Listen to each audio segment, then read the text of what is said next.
Hey guys, my name is Wildkard and welcome back to my channel. Thank you for subscribing to my content, I really do appreciate it. So this is gonna be a bit of a hard video to watch at the start. So I'm very angry with Rugby Australia.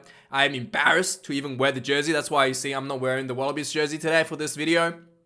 So if you don't want to hear me swear, I don't normally swear, but I will be swearing a lot. If you don't want to hear me swear, and you don't really care about this sort of stuff, just click on the timestamp and go to the team selections in the letter of the video. But yeah, I've reported this in my Tuesday's news video. I didn't really talk much about it because I didn't really want to ruin the news for everybody. So, but I really been thinking about this. I want to talk about this for over the last week. It's quite fucking disgraceful, and the CEO should be fired for this. This is just not acceptable. This is absolutely fucking despicable. One of the executives, senior executives, was arrested this week for child abuse. He has basically illegal videos of children in his computer, and he got fucking arrested. I genuinely am fucking so embarrassed. So fucking embarrassed to fucking support this sporting fucking team. It's just absolutely fucking disgraceful. I thought the Israel Folau thing was bad. This is fucking next level disgraceful. And you figure why the Wallabies are going under and poor management. It's just next level poor management. How the fuck is this guy a senior executive? How the fuck did this guy even make it into the senior executive position?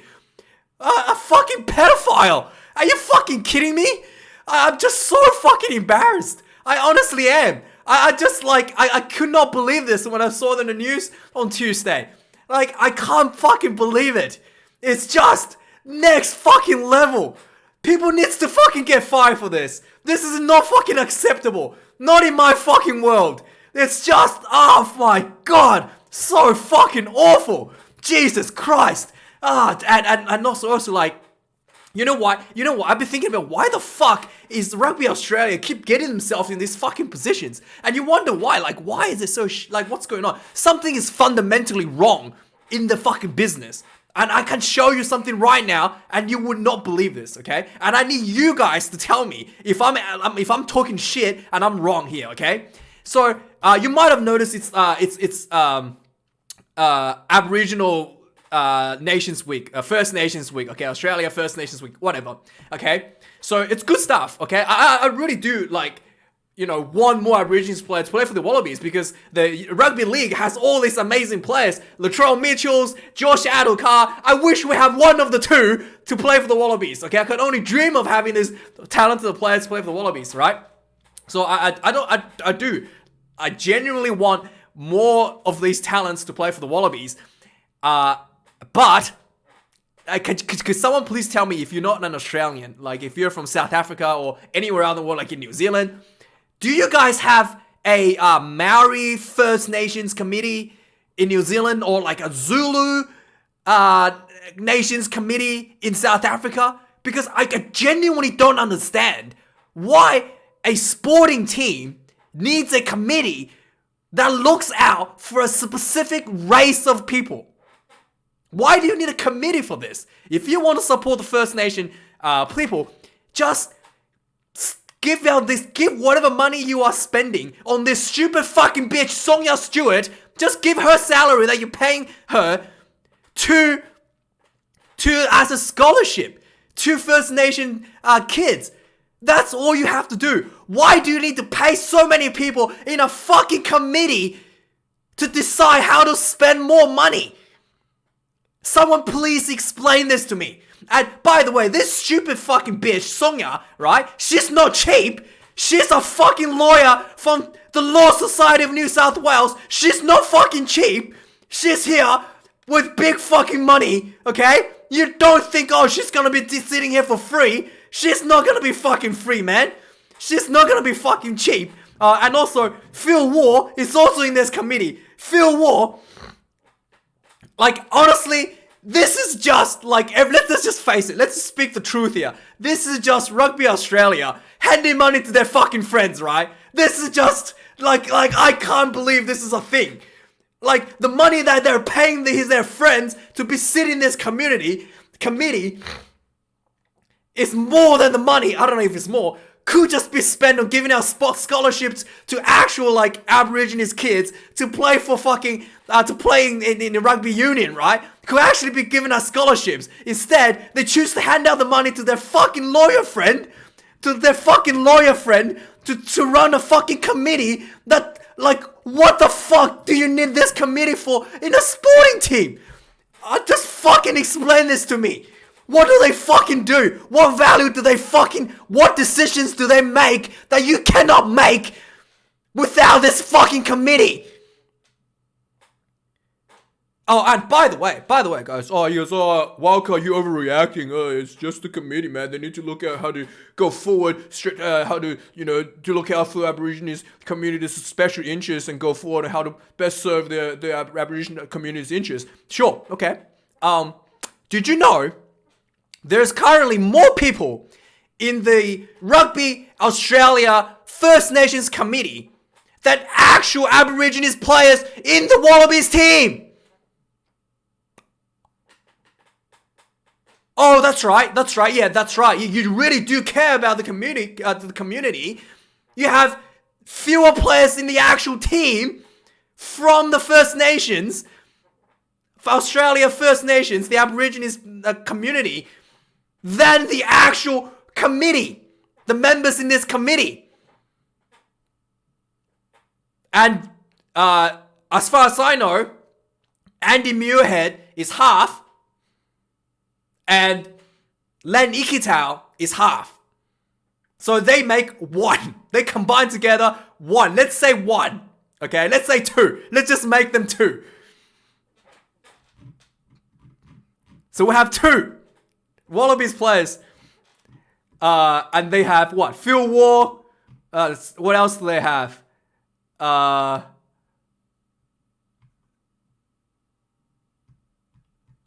don't even want to read this. It's fucking disgusting.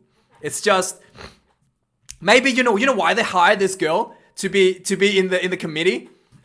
Maybe when these fucking executives gets arrested for being a fucking pedophile, she can step in as their lawyer. That's why she's here. Let's face it.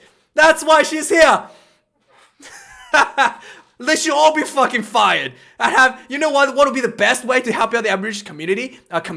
All these people should be fired, okay? And have their salaries handed out as scholarships to, like, Aborigines children to go to private schools. That'll be much better fucking effect than any of these fucking people have done in their whole fucking lives for the fucking Aborigines community. Fucking disgusting. I'm fucking disgusted. I'm quite fucking disgusted with this shit. Like, it's fucking unbelievable the fucking balls these people have to hand out fucking money to their friends. Hand out their fucking pedophile friends in fucking senior chief executive positions. Fucking disgusting. Fucking disgust me. I will fucking spit on these people if I see them on the fucking street. Fuck me. God damn it, this is fucking awful. And why the fuck is the Aborigines fucking jersey in away colours? Why the fuck is my First Nation jersey in away colours, you fucking dickheads?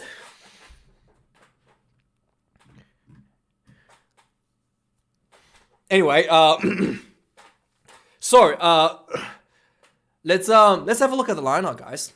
Let's forget it. Okay, let's put that aside. Let's have a look at the lineup. I want to separate the players from the team, from the cancer that is running Rugby Australia. So let's just put that aside. Let's have a look at the players and let's just focus on what's coming up this weekend. Australia versus Argentina in Townsville.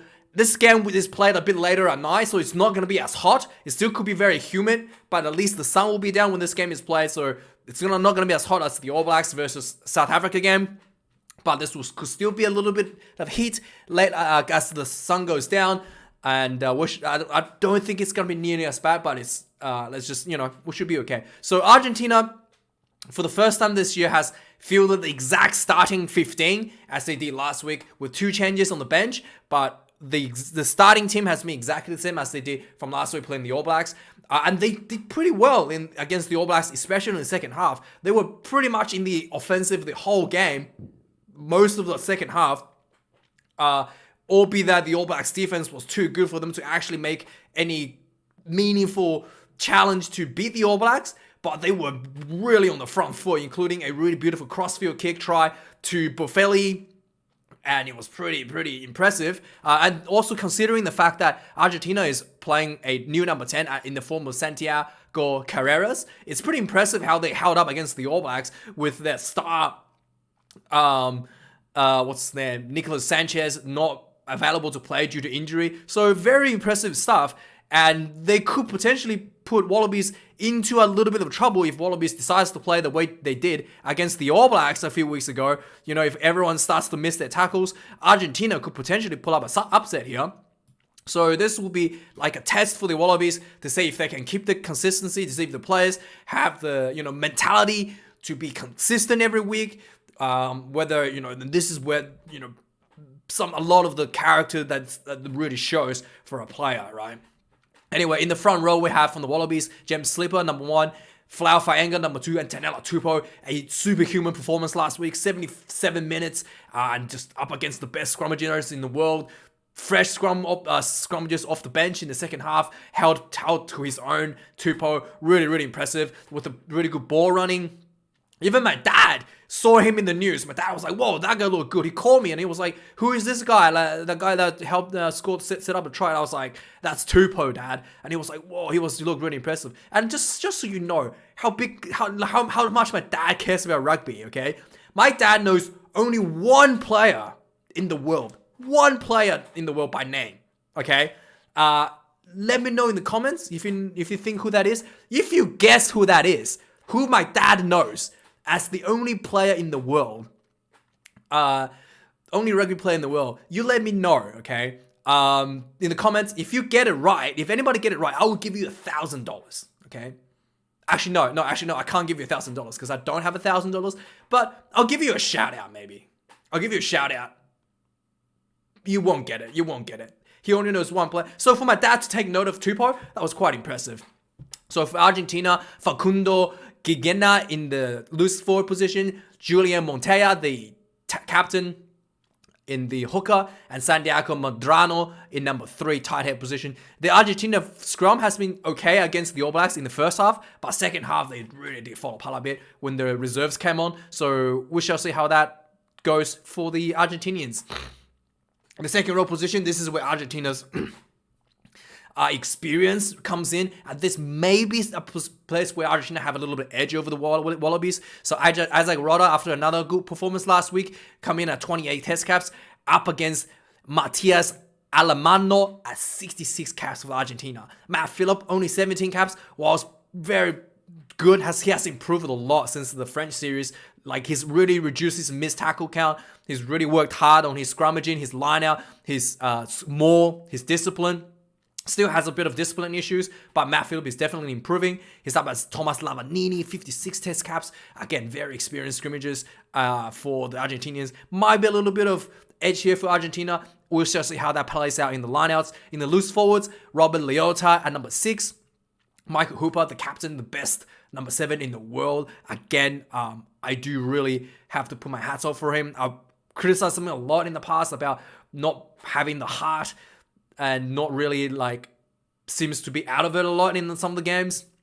But yeah, he's really picked up, took himself to the next level. So very, very impressive to see. Robert Valentini at number 8, again for the Wallabies, whilst the Argentinians have Juan Martin Gonzalez at number 6, Marco Kramer at number 7, and Pablo cancelled Materas at number 8.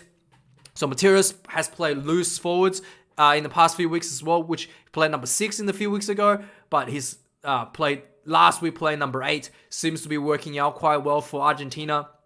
Again, Kramer has always been one of those impactful, very aggressive players for the Argentinians as well. So Rob Leota gets his first start in the Wallabies team and his second test cap for Australia. Now, in the backs line, Nick White, Quade Cooper combination back in. I thought this would be a good time to give Lolosio a go at number 10 we do have to have backups for Quade if something happen, should he get injured or anything like that coming up to the World Cup. We do want Lolosio to have a bit more experience. I thought this would be a good time for Lolosio to redeem himself, but I think Dave Rennie not going to want to take any more chances and get himself more abuse from people like me. And so Quade Cooper back at number 10 with Nick White combo, two very solid performers. Nick White has played brilliantly last week with his decision-making, just that instant flair, quick decision-making, has done really, really well for the Wallabies around the rocks, and he's really, really good kicking.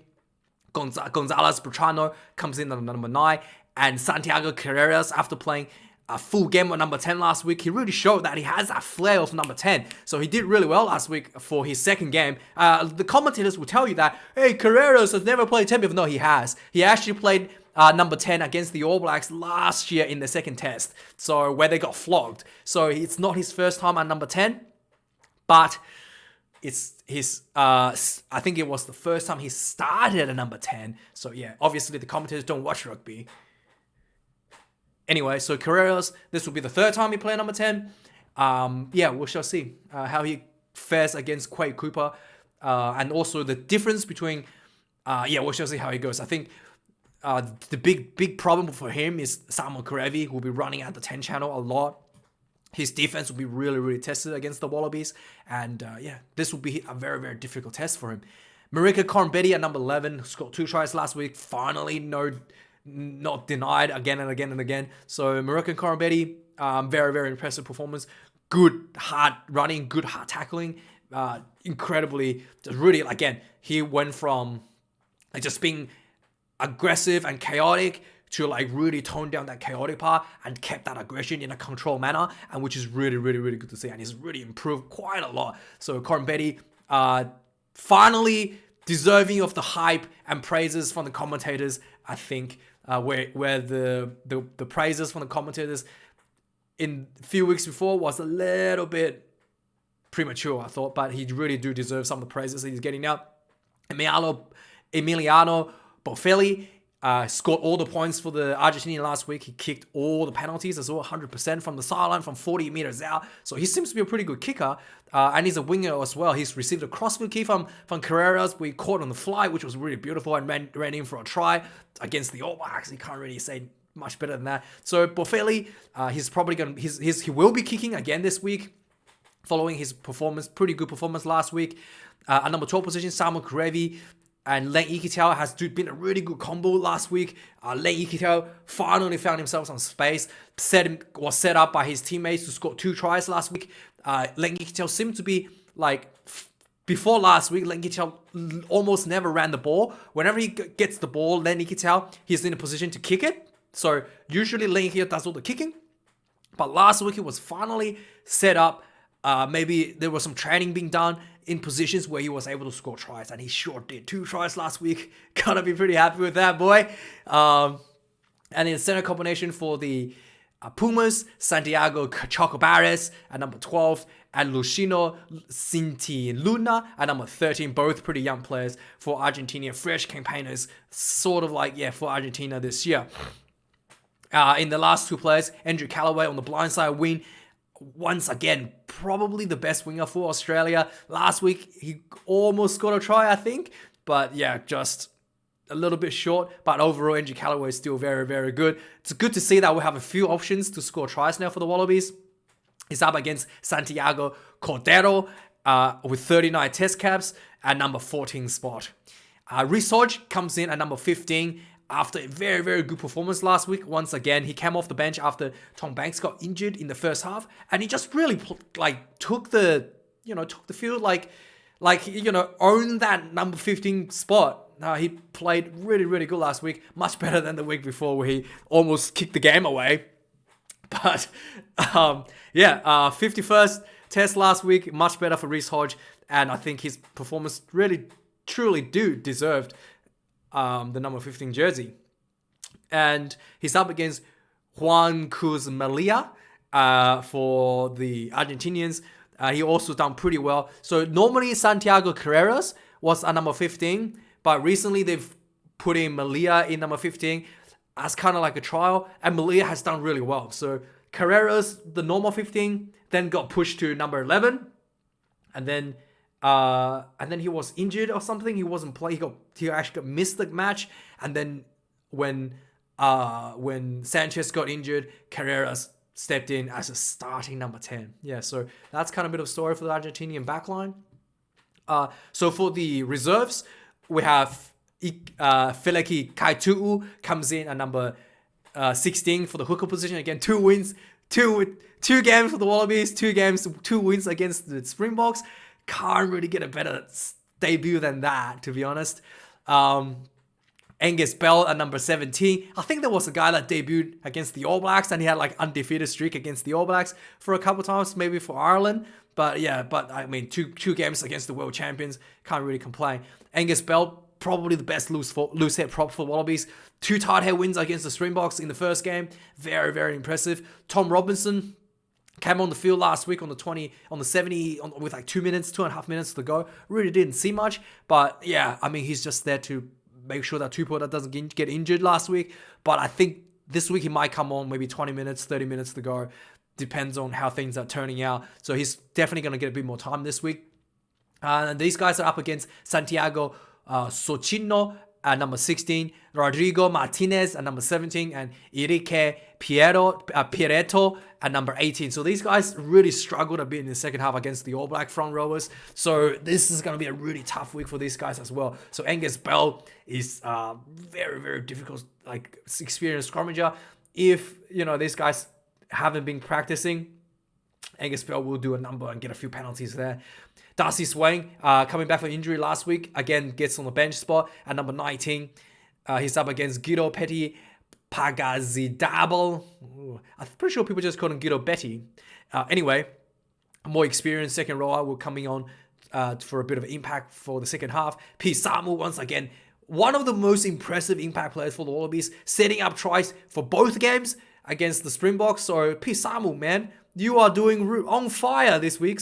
So coming on the bench again this week. Look forward for this guy to come on the field in the second half to set up a couple of big impactful players. So very, very impressive, this guy. And he's up against Jacquin Olivon, a new player for the Argentinians at 0 caps. Tate McDermott at number 21. He also was pretty impactful coming off the bench last week. And he's up against Gonzalez Garcia, number 21 position for the Pumas. James O'Connor, Rabbit, he's back. Oh, are we going to finally see? Is O'Connor going to come on for Quaid or go on for Hodge? I hope O'Connor gets on, because there has been talks at O'Connor number 15. So maybe O'Connor will come on the field for Reece Hodge, and we can see that Prodigy Sons unite once again. Quaid at 10, O'Connor at 15. Oh boy. Oh, the nostalgia is already rushing back in my head. But yeah, that's something very interesting to look forward to as well. So O'Connor, the Rabbit, comes back at number 22. Maybe he will go, maybe even if he goes on at 10, I'm pretty happy to see him back regardless. Domingo Miotti at number 22. His performance he had a start against the Springboks in the second test, and he wasn't very good. He's missed a bunch of kicks. So yeah, Miotti, despite being like a designated number 10, his performance hasn't been as good as you would like for a number 10. So Miotti really needs to lift his performance if he wants to secure that number 10 jersey for Argentina. Jordan Mateo comes in number 23, and Mateo Carreras potentially debuting. He's a under 20 player under 20s player for Argentina, so potentially debuting for Argentina. And that is it, guys. So let me know what you think of this test match. Hopefully my rant at the start of the video hasn't put off too many people and the YouTube algorithm hasn't blacklisted this video, but I really do need to get that out of my chest. Thank you for watching, guys. And enjoy your weekends. I surely will be enjoying the All Blacks versus Springboks centenary match. And it'll be a good weekend of rugby, guys. Thanks for watching. I'll see you guys later this week. Cheers.